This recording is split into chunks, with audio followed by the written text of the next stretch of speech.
Okay, welcome back to lecture number two for Monday, April 27th.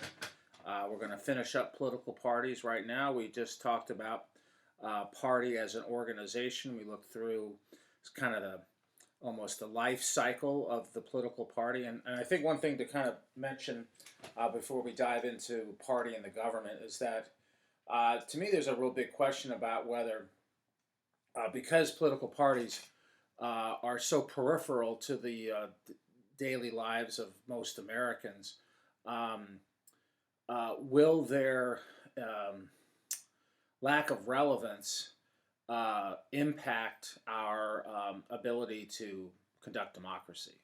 Uh, they've always played in our country's history, except for maybe the very beginning of our republic, as kind of a mediating influence between voters and government.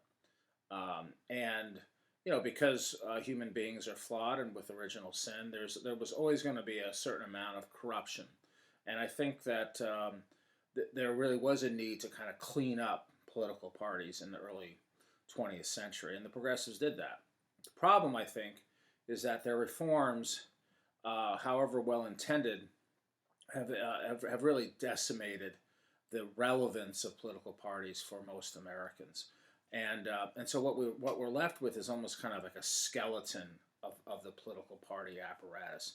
And so, are there other institutions that are playing this kind of mediating role in the way that political parties have in our country's history? And if you also look at it from the different ways that we communicate today with mass media and social media, um, it's fair to say that probably uh, something like Facebook has more importance to people's lives than political parties. And candidates have often tried to use Facebook and other, Twitter, and think about what the president's done to kind of get their message out in the way that political parties did before.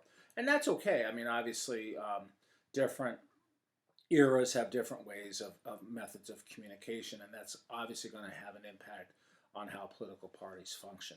But here's a major difference, and we're not going to have time to look at interest groups in any specific nature.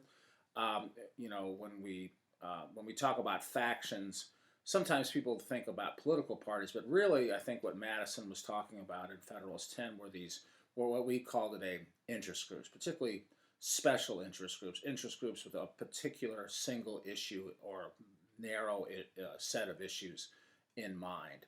And the problem with interest groups, not, I mean, when I say problem, the difficulty sometimes with interest groups is that they don't have a broad parameter of operation. They're so narrowly focused that they often kind of work to the exclusion of other priorities in the society.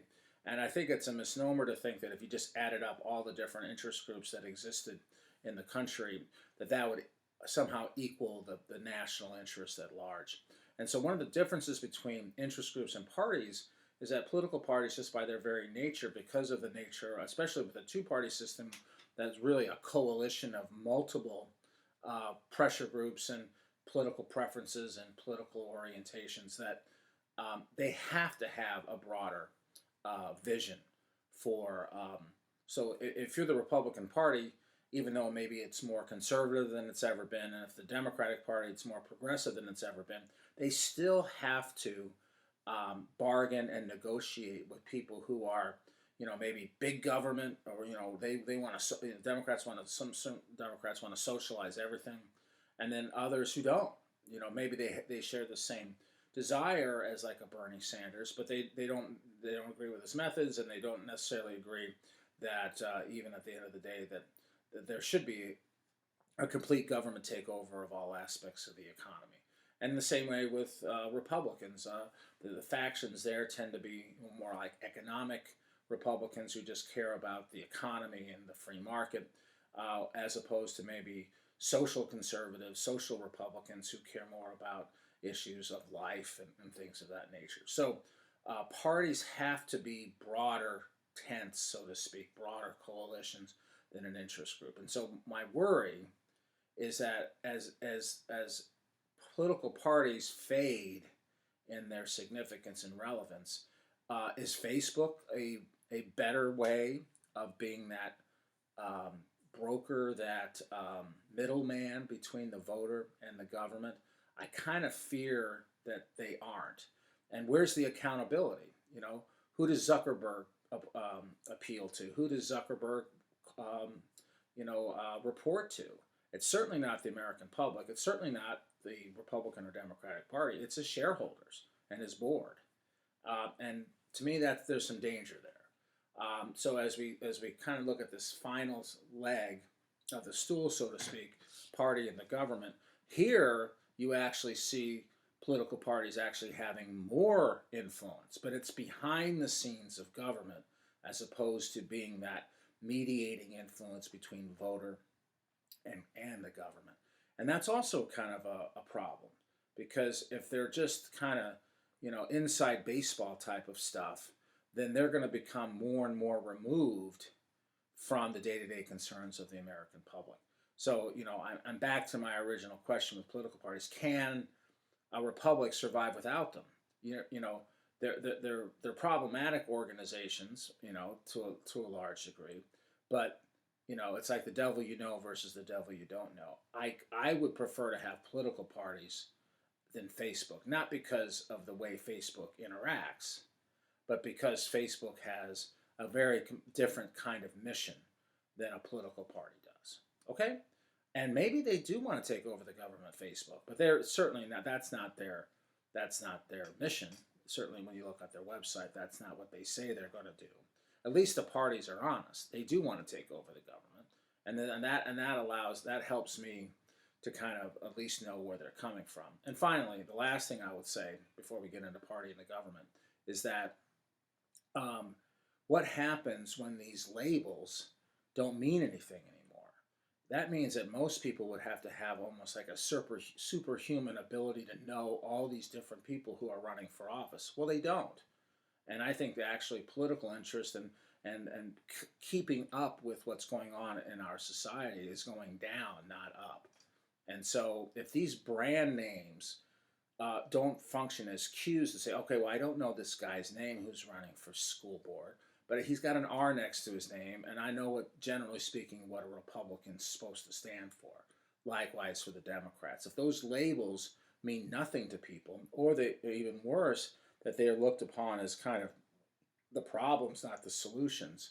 Oh, I'm just an independent. I just vote on the person, or I vote for the policy. Well, then you got to know the person and you got to know the policy. At least for political parties, it was a way of kind of helping the average voter who's busy with his own life to make judgments about who is running and who he or she is going to vote for. So anyway, enough of that. So let's and this should be actually hopefully shorter than the other lecture. So if you look at party and the government, we've got kind of really four options here. One, parties and legislatures. So we're talking about Congress and state legislatures. And then party with the executive. So you have the legislative branch, then you have the executive branch. And so parties are going to be involved with organizing governors and presidents. And then, of course, what's the third branch of government? You've got the judiciary. And so we're going to look at how government impacts how those institutions operate, and then take a quick look at how how parties organize and structure local government and state and city government, and then we'll kind of try to wrap some things up there. Okay. All right. So in terms of now, we've seen this already, right? So again, this is somewhat of a review, but it's good to kind of account for this. Political parties emerged in America in Congress, and they continue to organize the way Congress does its business. And so if Congress is the lawmaking branch, we see that parties have a major role in terms of agenda setting. So, you've got the Speaker of the House, the Majority Leader of the Senate, and then there's their counterparts if you're in the minority. These people control the flow of legislation. They determine what's on the calendar. They have a big say in terms of who becomes a chairman of particular committees.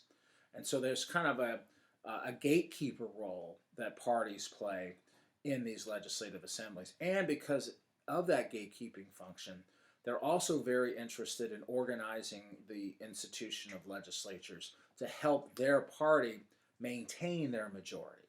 Now, that's what we call centrifugal forces, forces that will kind of unite legislators around a set of party positions. That's another thing that the party does, is that they're going to have a set of principles that they're going to push for making policy, and that's what Congress does. They make laws, right?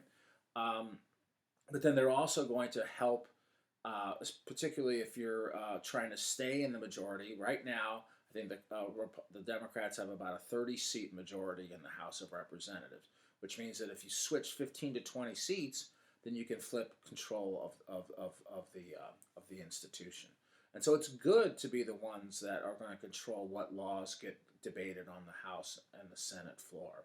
It's good to be able to determine who's going to be the chair of the Ways and Means Committee, who's writing tax policy, or if it's in the Senate, the head of the Judiciary Committee that weighs in on judicial appointments, and so on and so forth. The Foreign Relations Committee in the Senate, who advises and consents on treaties. So that agenda setting role is really, really important, as well as the policymaking role that the parties are going to kind of inject their desires, their goals into what laws get passed. And of course, because we have a separation of power system, sometimes one party controls one branch or one house of the Congress, the other, and then some. And then of course, there's the whole issue of having the executive maybe be in the hands of another political party. So anyway,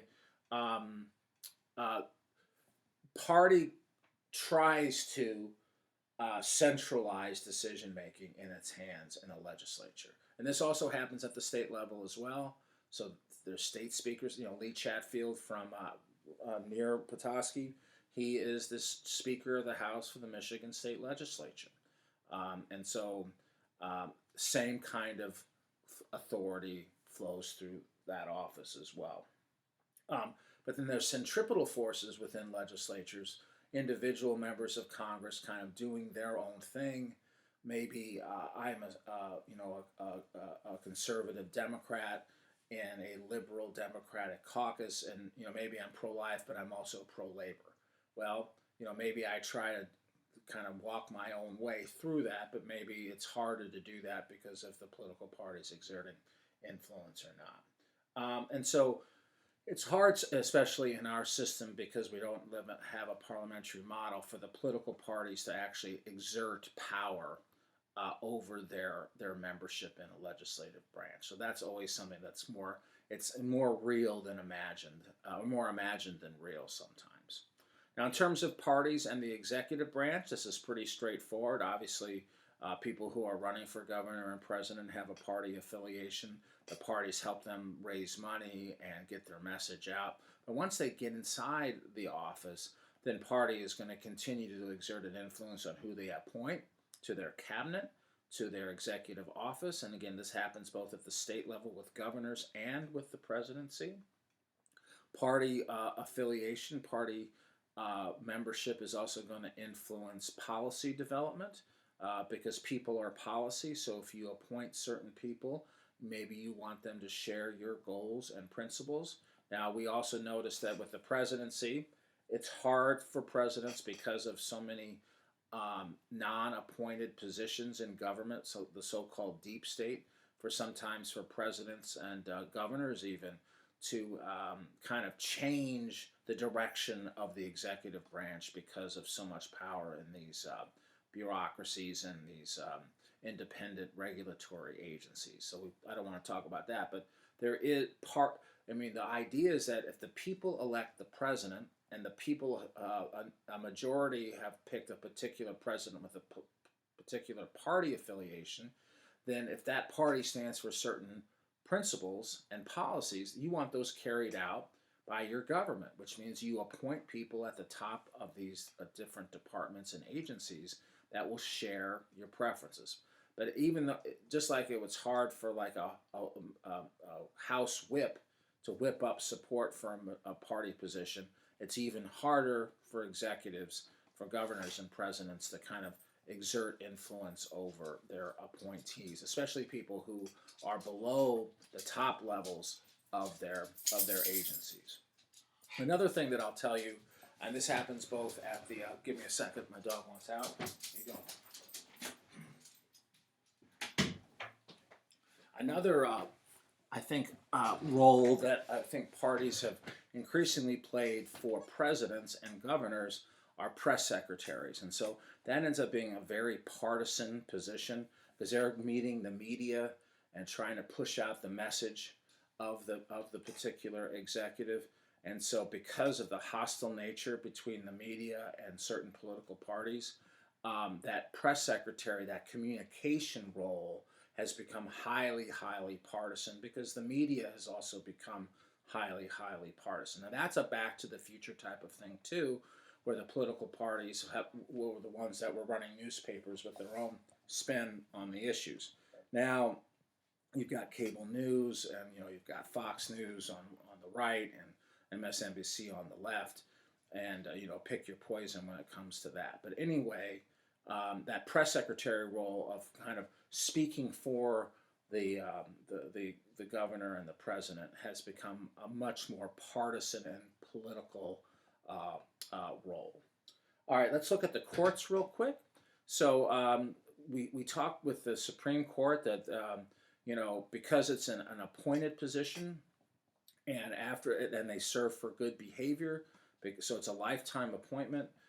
Party is very important at the beginning of the process, but not so much at the end, right? So once that person gets that appointment, historically, most presidents, particularly since the New Deal on, have tried to quote unquote pack the court with people that share their partisan and ideological views on constitutional matters, issues of rights and liberties, and so on and so forth.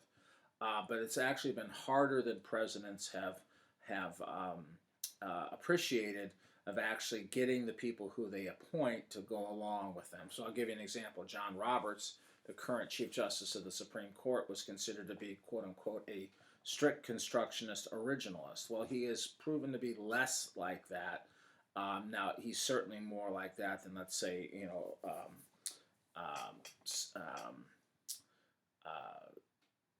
Elena Kagan or Sotomayor or Ginsburg, but he's kind of in the middle of the court's ideological composition, and he was appointed by George W. Bush, who shared this idea of kind of a originalist view of interpreting the Constitution. Point being that once they are appointed, they're their own men now, or women.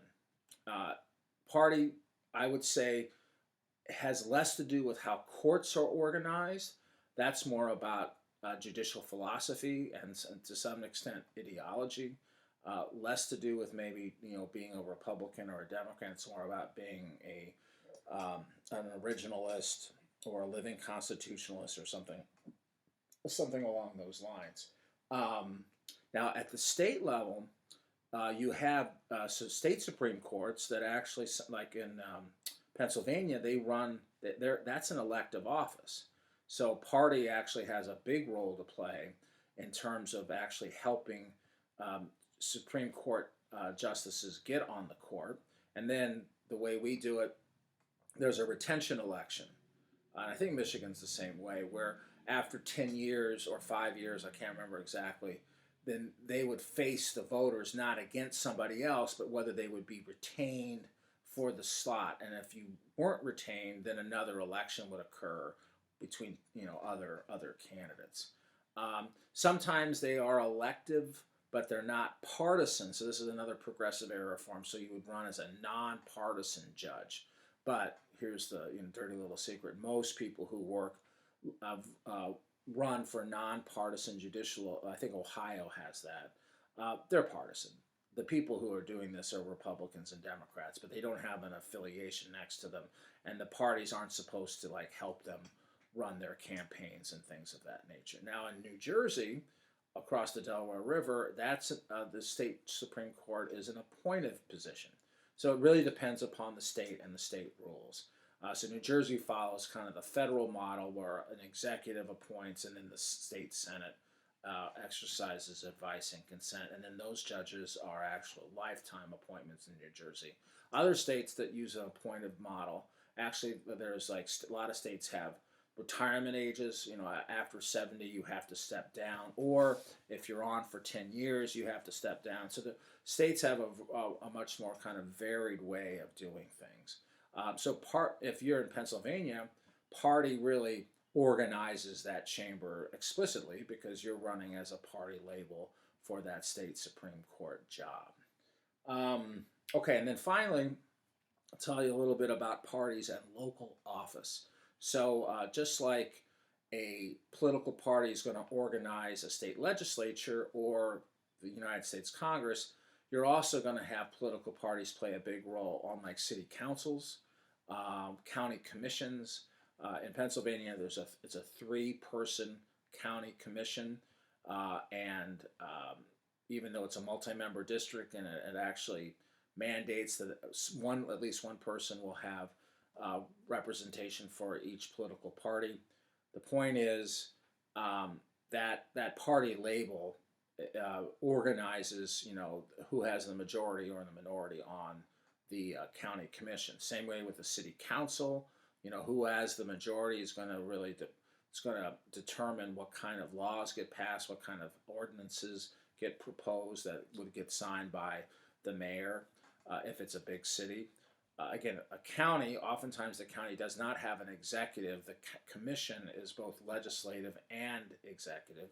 Sometimes at the county, they'll split off certain functions. So you'll have like a sheriff that plays a law enforcement role that's elective.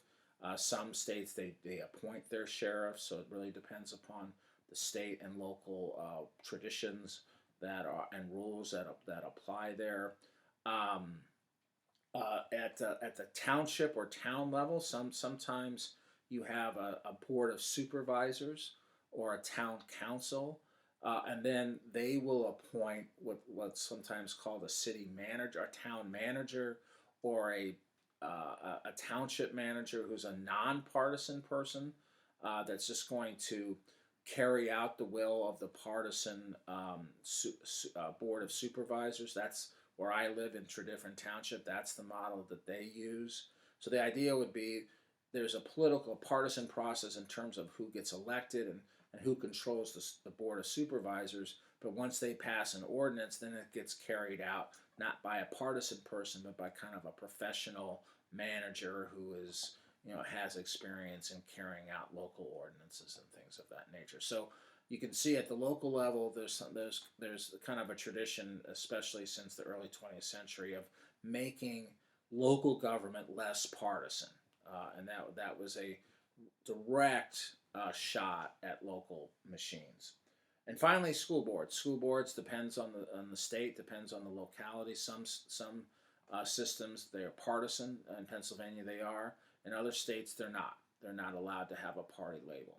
So again, it depends upon the particular tradition and state and local custom and laws that are on the books.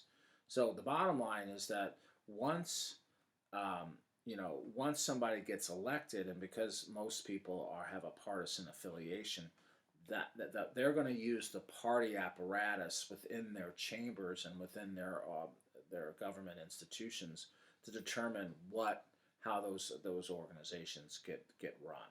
And so because you have more straight line party voting in the legislature, there's more of a cohesion among the Northeast and the South in terms of whether you're a Democrat or a Republican.